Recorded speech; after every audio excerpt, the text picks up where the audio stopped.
오늘 함께 나눌 말씀 누가복음 9장 18절에서 27절 말씀입니다. 누가복음 9장 18절에서 27절입니다.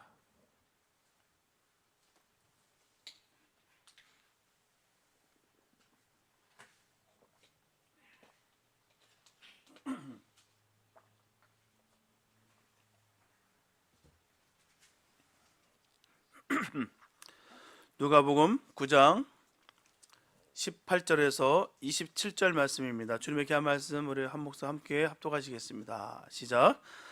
예수께서 따로 기도하실 때 제자들이 주와 함께 있더니 물어 가라사대 무리가 나를 누구라고 하느냐.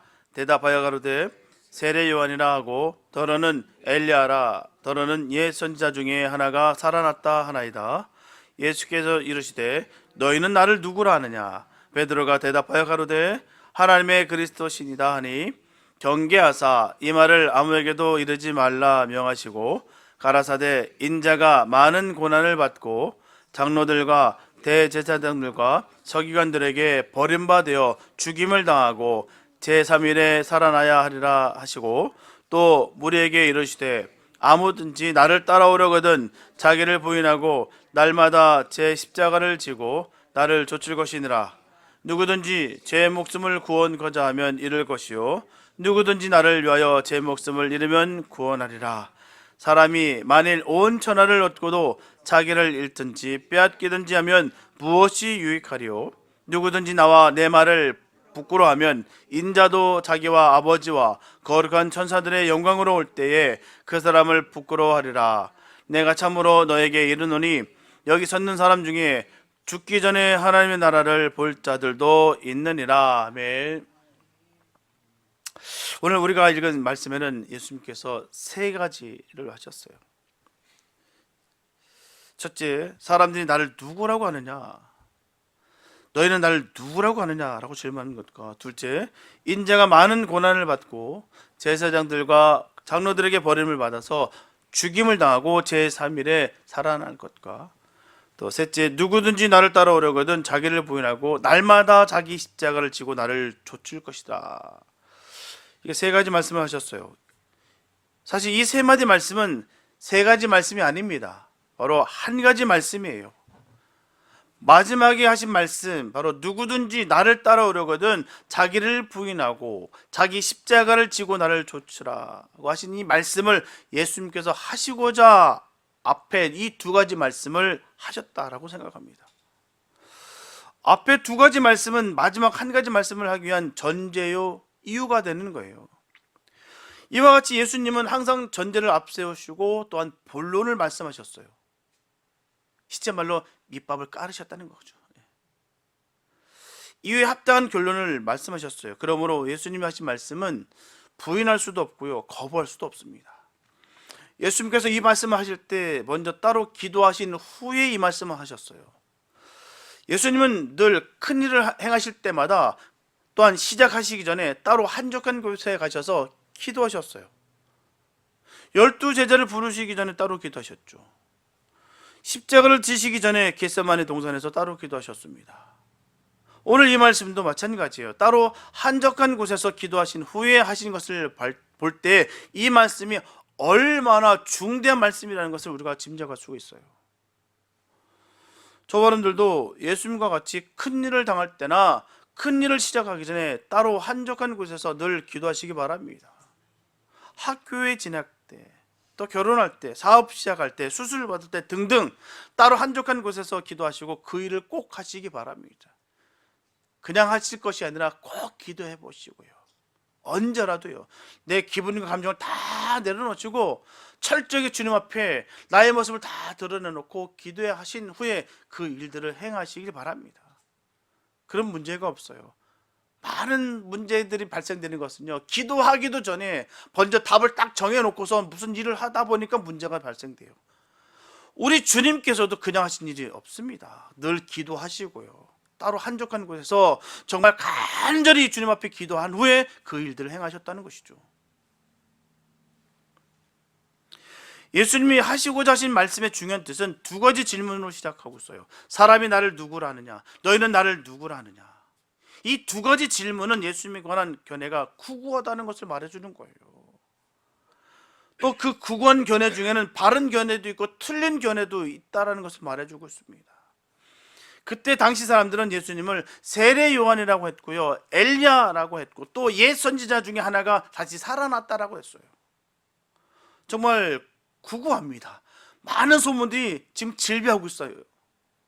사람들의 견해는 사실과 비슷했으나 정확하지 못했어요. 정확하지 못하는 것은 잘못될 가능성이 높습니다. 우리가 늘 조심해야 될 부분이 이런 부분이에요. 정확하지 않은 것은요, 우리가 조심해야 돼요. 잘못될 가능성이 얼마나 많은지 몰라요. 사람들이 예수님에 대한 잘못된 견해를 가지게 된 이유는 성경을 정확하게 알지 못했기 때문입니다. 성경에는 예수가 누구라는 것을 정확하게 기록되어 있어요. 그럼 사람들이 성경을 읽으면서 예수를 정확하게 알지 못하는 그 이유가 어디 있을까요? 바보라서요? 지식이 부족해서요? 사회적 지위가 낮고 명예가 없어서요? 아닙니다. 마음의 눈이 어둡기 때문이에요. 대개 그런 사람들은 자기 집념에 사로잡혀 있다는 거예요. 자기 지식, 자기 상식으로 늘 판단합니다. 자기 지식, 자기 상식은 잘못될 수가 있어요. 자기 지식, 자식이 인식을 씻어버리고 성경에 쓰인 그대로를 받아들일 때 예수가 누구인 것을 바로 알게 되는 거예요. 저분들은 언제나 빈 마음과 겸허한 생각으로 성경에 기록된 그대로의 예수를 꼭 아시기 바랍니다. 예수는 누굴까요? 이것을 바로 아는 데서부터 믿음은 싹 트는 거예요. 예수가 누군 줄 아는 것. 예수를 바로 알지 못하면 수십 년 믿어도 소용없어요. 예수를 안다는 사람 중에서도 예수를 잘못 알고 있는 사람들이 얼마나 많은지 모릅니다.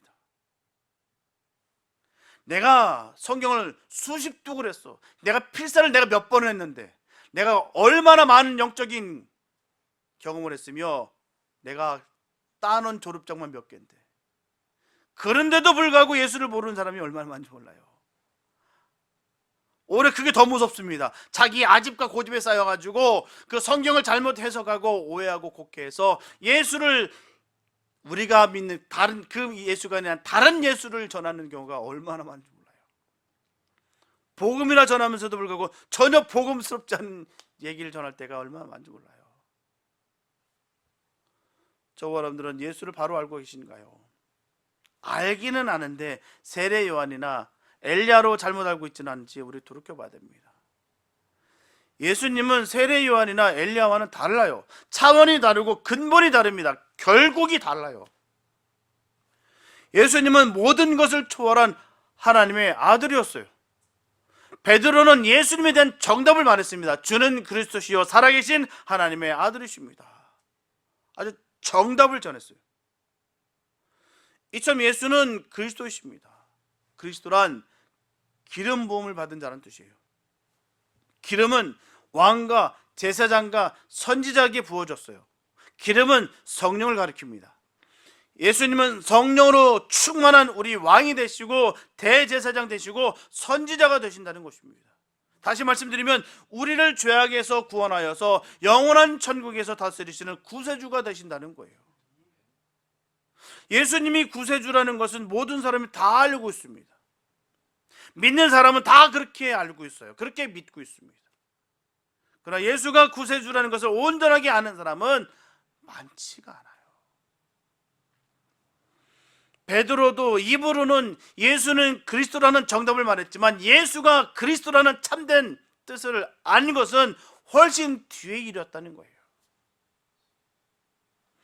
이것은 마치 학생들이 시험 칠 때 문제는 생각지 아니하고 답만 줄줄줄 외우고 있는 것과 같다라고 할 수 있는 것이죠. 지식으로 하는 경우가 얼마나 많은지 몰라요. 말은 청산유세요. 얼마나 많이, 머리는 좋아가지고 성경 구절은 다 알아요. 외웠어요. 그러니까 사람들이 그 앞에 막 말을 못할 때가 있어요. 그런데 삶과 또 신앙생활의 모습은 전혀 다른데도 불구하고 그냥 입만 살았어요. 그렇지 않습니까? 천국에 갔더니 다 입만 있더라고. 몸은 다 지옥에 떨어졌는데 입만 은혜 받아서 다 천국에 가 있더라는 거. 참 비참한 얘기 아니겠습니까? 입만 산 경우가 얼마나 많은지 몰라요. 답만 줄줄줄줄 외운다는 거예요. 아무런 감동도 감흥도 믿음도 없음에도 불구하고 그냥 그 말만 줄줄줄줄줄. 그래서 예수님은 그때 베드로에게 이렇게 말씀하셨습니다. 인자가 고난을 받고 장로들과 대제사장들과 서기관들에게 버림받아 죽음을 당하고 제3일에 다시 살아나리라 말씀하셨어요. 다시 말하면 죄인을 대신해 죽으시고 하나님의 능력으로 부활하시는 이가 그리스도라는 말입니다. 죽고 사는 것, 죽이고 살리는 그분이 그리스도십니다. 그리스도는 성인이 아니에요. 자선가가 아닙니다. 사상가도 아니에요. 죽고 사는 분, 죽이고 살리는 분이 그리스도십니다. 베드로는 이것을 예수님이 십자가에 죽으시고 부활하실 때까지 알지 못했어요. 입으로는 안다는 것과 마음으로 깨닫는 것은 달라요.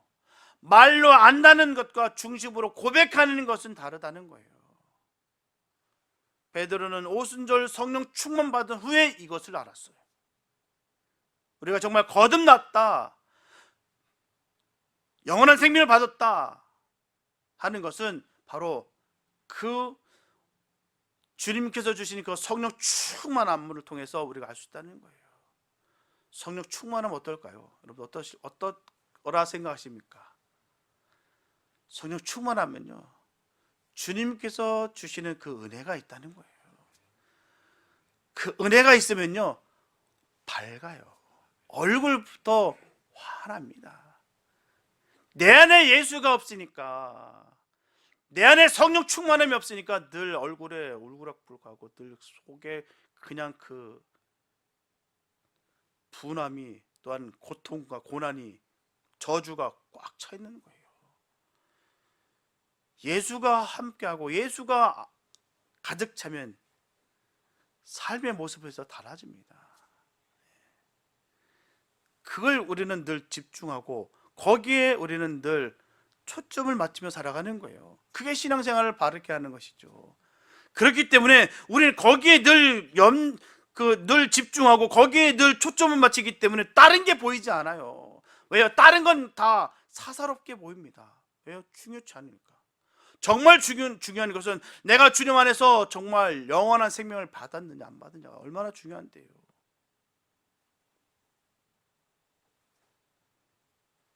베드로는 성령 충만 그전에는 계집아이 앞에서도 예수를 부인하고 저주했습니다.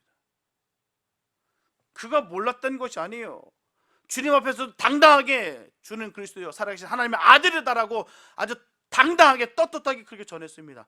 몰라서 아닙니다. 정말로 전한 거예요. 그러나 정말 주님을 알을 때는 성령 충만한 이유라는 것이죠. 목숨도 두렵지 않다.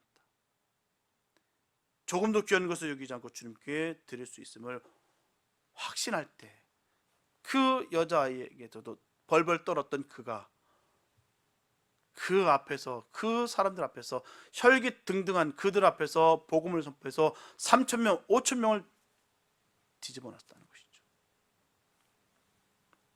저와 여러분들은 십자가에 죽으시고 나를 위해 부활하신 그리스도로 예수님을 아시기 바랍니다.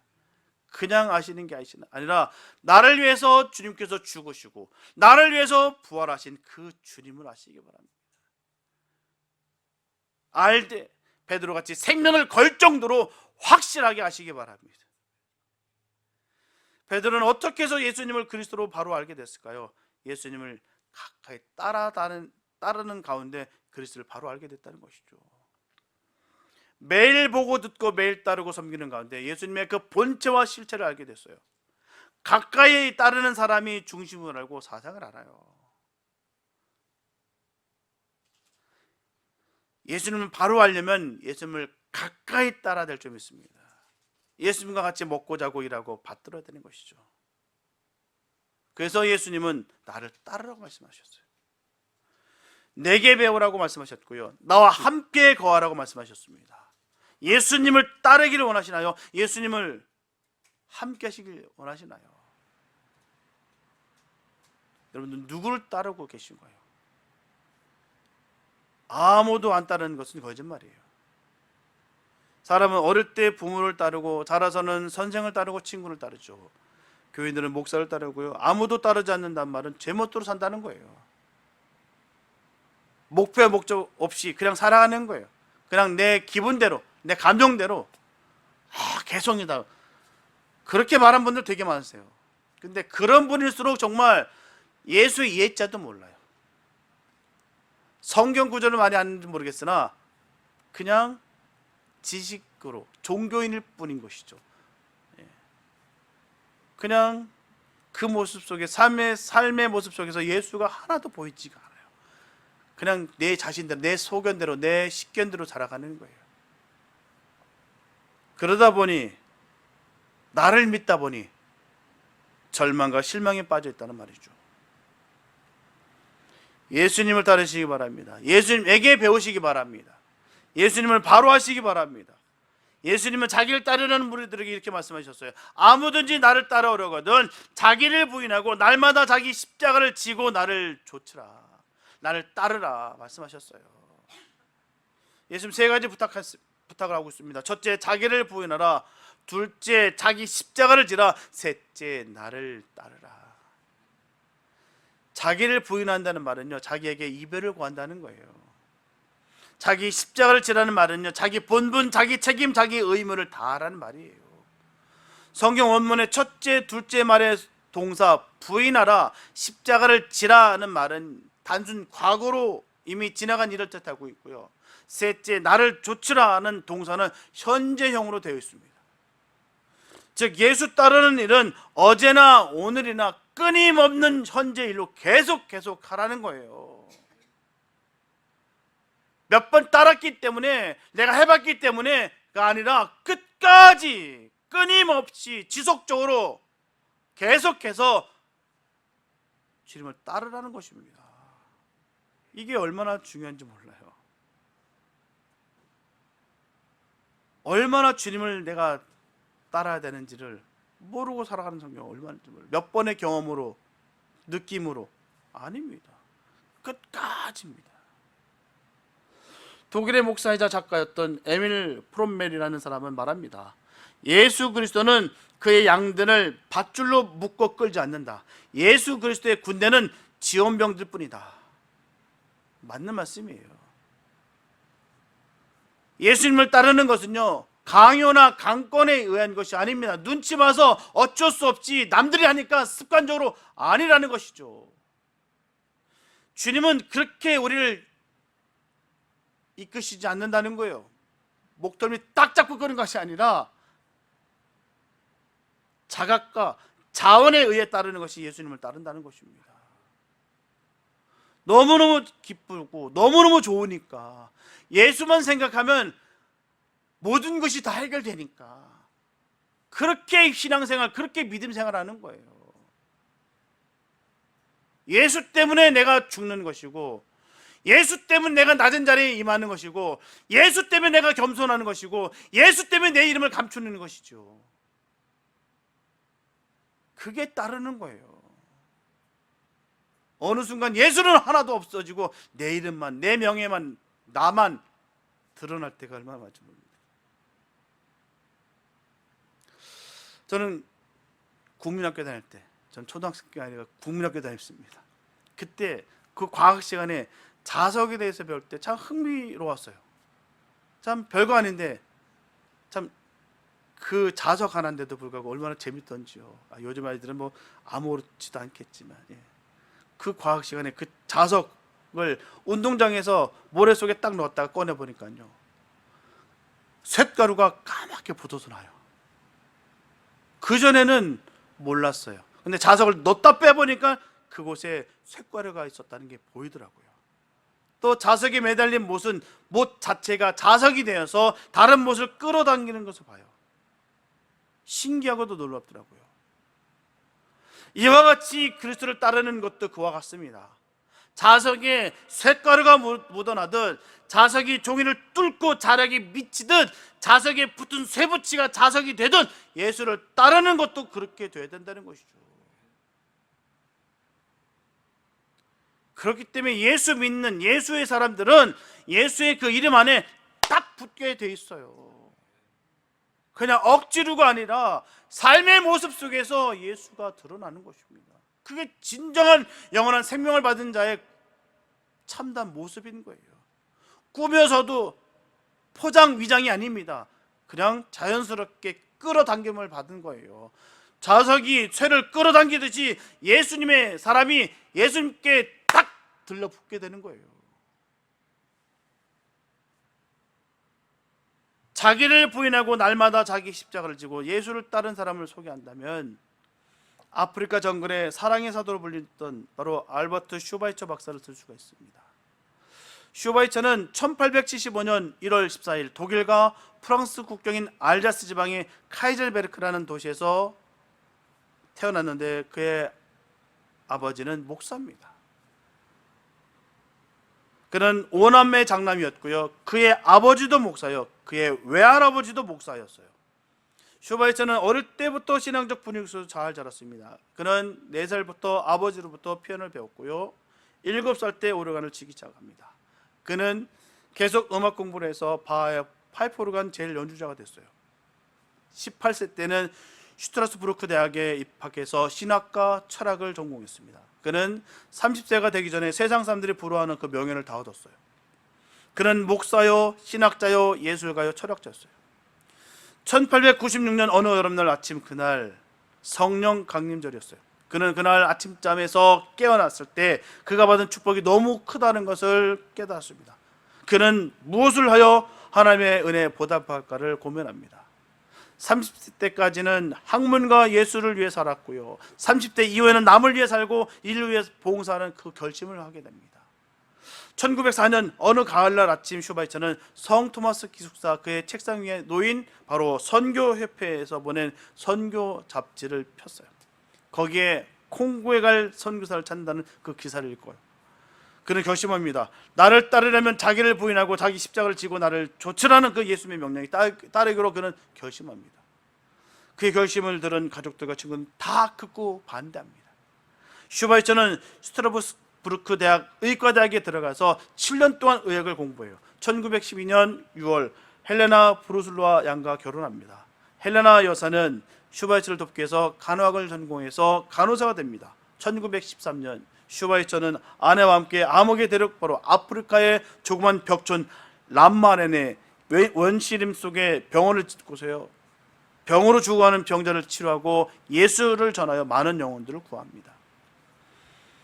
1964년 79세 때 그는 노벨 평화상을 받았어요. 그는 노벨 평화상으로 받은 부상 2만 5천 불을 병원 사업을 위해서 다 쏟아붓습니다. 슈바이처가 아프리카의 십자가를 능히 질 수 있었던 것은요, 아내의 내조가 컸어요.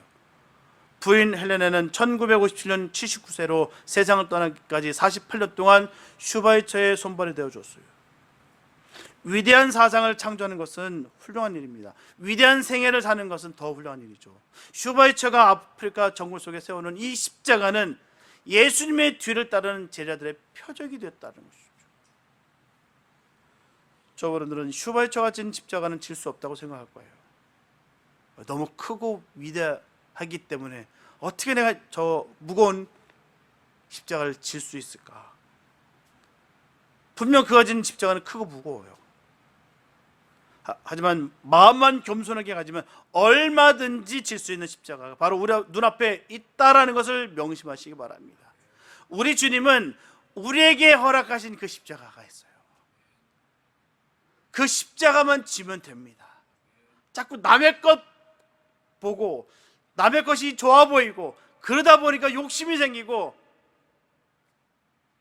그러다 보니 주님께서 우리에게 허락하신 뜻은 하나도 보이지 않고 잘못된 십자가를 지고 가는 경우가 얼마나 많은지 몰라요. 우리에게 맡겨주신 십자가 있어요. 그 십자가만 지면 됩니다. 우리 주님께서 그걸 요구하셨지 다른 사람의 십자가를 요구하신 적이 없으세요. 우리 앞에 놓여진 그 십자가만 지면 됩니다. 그 십자가는 크기와 상관없이 주님께서 똑같이 여겨주신다는 거예요. 예수님을 따르는 사람들이 무거운 십자가를 거뜬하게 지고 하는 이유가 어디 있을까요? 예수님이 하신 말씀은 누구든지 자기 목숨을 구원코자 하면 잃을 것이요 누구든지 나를 위하여 자기 목숨을 잃으면 구원을 얻으리라. 사실 세상적인 지식으로 보면 자기 목숨을 구하면 잃고 자기 목숨을 잃으면 찾는다라는 것은 이 파라독스의 역설입니다. 이치에 맞지가 않아요. 말이 안 맞죠.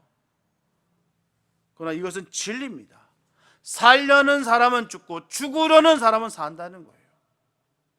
이것은 예수님이 가르쳐 주신 생명의 법입니다. 세상의 법이 아니에요. 생명의 법. 주님께서 가르쳐 주신 것이죠. 어렵게 생각지 마시고 가장 가까운 눈앞에 이래서 경험을 해보시기 바랍니다. 나 이외에 한 사람에게 소망을 준다는 것을 생각할 때 보람을 느끼시기 바랍니다. 나 혼자 평안하게 살려고 하지 마시고 어려운 당하는 사람을 도와주시기 바랍니다. 그것이 목숨을 잃으면 목숨을 구하는 일이에요. 두 사람이 한여름에 히말라야 산을 넘어가고 있었어요. 여름인데도 불구하고 히말라야 산은 너무 높기 때문에 갑자기 눈보라가 쳤어요.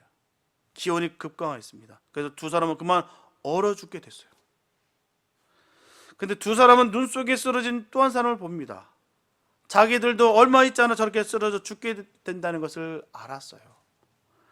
근데 두 사람 중에 한 사람은 쓰러진 사람을 메고 가자고 해요. 하지만 다른 한 사람은 우리도 죽게 됐는데 무슨 소리냐 하면서 혼자 가버립니다. 이게 맞는 말이죠.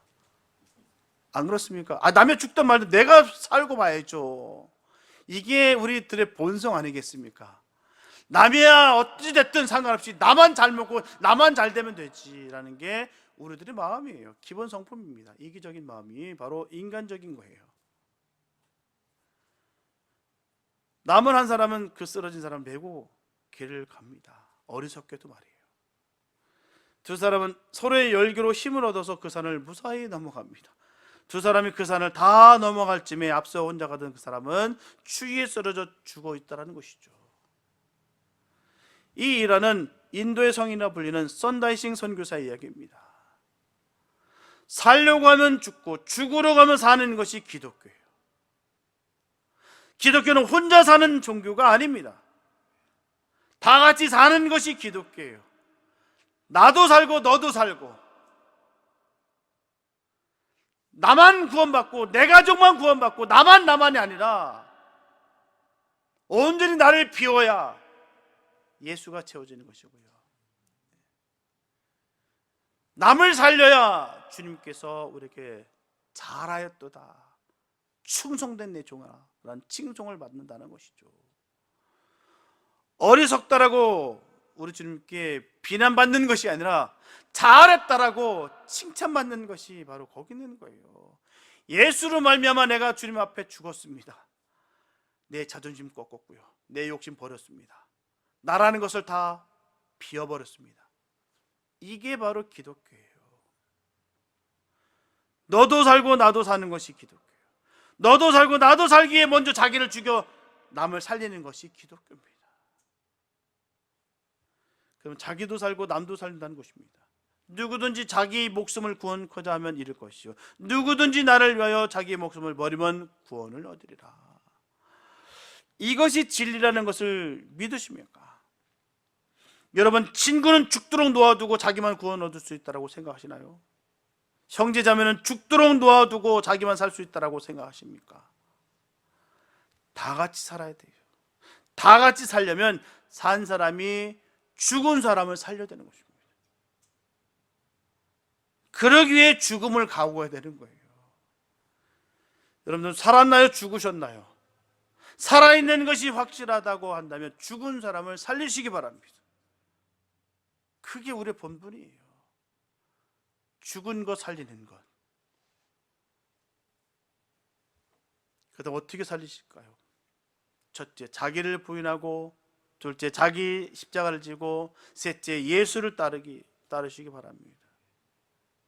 십자가는 자기가 짊어지는 십자가도 있고요, 다른 사람이 짊어주는 십자가도 있어요. 어떻게 지든 십자가는 십자가입니다. 구레네 시몬은 다른 사람들이 지어준 십자가를 지고 갔습니다. 그것도 하나님이 기뻐하시는 십자가예요. 주기철 목사와 손양원 목사는 한국교회가 지어진 십자가를 지고 순교를 당했어요. 자기를 부인하고 자기 십자가를 지고 나를 따르는 이 말씀대로 각각 자기의 십자가를 지는 복 있는 성도들 되시기 바랍니다. 예수님께서 자기 십자가를 지고 골고다로 올라가신 것 같이 우리도 자기 십자가를 지고 주님의 뒤를 따르시기 바랍니다. 베드로 사도가 자기 십자가를 지고 로마 성으로 들어간 것 같이 우리도 자기 십자가를 지고 우리 일터로 나가시기 바랍니다. 요한 사도가 자기 십자가를 지고 밤모섬으로 끌려간 것 같이 우리도 우리의 십자가를 지고 교회를 섬기시기 바랍니다. 사도 바울이 자기 십자가를 지고 선교한 것 같이 우리도 우리의 십자가를 지고 영혼 구원에 최선을 다해야 될 줄 믿습니다. 십자가를 지신 예수님이 부활하여 하나님 우편에 계신다는 것을 잊지 마시기 바랍니다. 십자가를 졌던 옛 성도들이 구름같이 우리를 둘러서서 지켜보고 있다는 이 사실을 결코 잊지 마시기 바랍니다.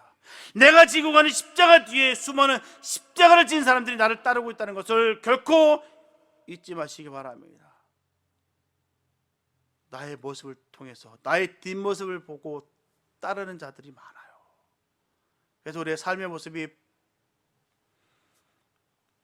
달라야 될 이유가 거기 있는 것입니다. 달라야죠. 예수 믿으면 달라야죠. 십자가를 졌으면 달라야죠. 내 명예, 내 이름, 내 욕심을 지고 가면은 그럴 수 있습니다. 그러나 주님의 십자가를 지고 간다면 달라야죠. 그래서 사도 바울이 아주 명확하게 전하고 있습니다. 나를 보고 본받아라, 따라라. 자기 교만이 아닙니다. 십자가를 지고 가는 나의 모습을 지켜봐라, 그 뜻이에요. 주님을 바라보고 있는 나를 함께 바라보자, 그 뜻입니다. 내가 진 십자가도 무겁고 네가 진 십자가도 무거우니 우리 주님을 바라보면서 우리가 터벅터벅 걸어가자, 이 말씀하시고 계시는 거예요. 십자가를 졌으면 십자가 진 모습이 있기를 바랍니다. 내 이름 지고 가고 내 욕심, 내 명예를 지고 가는 모습은 십자가를 지고 가는 모습과 달라요. 근데 문제는요, 세상 사람들, 아니 내 주변에 있는 사람들은 더 잘합니다. 그가 정말 십자가를 지고 가고 있는지 자기 명예를 지고 가고 있는지 너무너무 잘 알아요. 그래서 진짜와 가짜가 그냥 드러나게 됐어요. 아, 진짜구나, 저 사람은 정말 주님을 따르는구나, 정말 십자가를 지고 가고 있구나, 저 사람은 정말 자기밖에 모르는구나, 자기의 명성을 위해서 가는구나, 자기 욕심 채우기 위해서 가는구나. 그게요 아주 선명하게, 투명하게, 아주 명확하게 잘 보입니다. 자기 자신만 모르는 거예요. 나는 속였다 여깁니다. 난 감췄다 여겨요. 아니요, 아주 선명하게 보인다는 거예요. 그래서 우리는 수많은 사람들이, 십자가를 진 사람들이 나를 따르고 있다는 사실 꼭 명심하시기 바랍니다. 사랑하는 여러분, 이 세상에서 가장 행복한 사람이 누굴까요? 그것은 예수님을 구세주로 곧 그리스도를 믿고 따르는 사람들이라 저는 확신합니다. 그 이유는 그리스도인들은 예수 그리스도의 대속으로 죄사함을 받았으며 하나님의 말씀과 성령의 능력으로 하나님의 자녀가 되었으며 또한 거듭났으며 천하보다 귀한 영원한 생명을 얻은 자들이 되었기 때문이에요. 그래서 우리가 기쁠 수 있는 것이고, 그래서 우리가 행복할 수가 있는 거예요. 그래서 어디든 내가 당당할 수 있는 것이고, 내가 어디든 내가 떳떳할 수 있는 이유가 거기 있는 거예요. 주님을 알기 전에는 세상의 욕망을 위해 살았으나 이제는 하나님의 영광을 위해서 살아간다는 것입니다. 사는 목적과 이유가 새롭게 변했어요. 그러므로 주님을 따르는 성도로서 행복한 이유를 분명히 알고 언제 어디서나 믿음으로 살아가시기 바랍니다. 이 세상 끝날까지 주 예수 그리스도께서 저와 여러분들과 함께 하시며 날마다 승리를 주시기를 예수님의 이름으로 축원합니다. 기도합니다. 사랑해 주님 감사합니다. 아버지, 우리가 주님의 그 십자가를 지고 가네요. 우리 힘으로는 절대로 이 십자가를 질 수가 없습니다. 때에 따라 그 십자가는 내 손바닥만 할 수도 있고요, 집채만 할 수도 있습니다. 그러나 그 크기와 무게가 중요한 것이 아니라 주님과 함께 그 십자가를 지고 가는 것이 중요합니다. 하나님, 주님과 함께라면 그 어떤 십자가일지라도 우리는 지고 갈 수 있습니다. 하나님, 우리 함께하여 주시옵소서.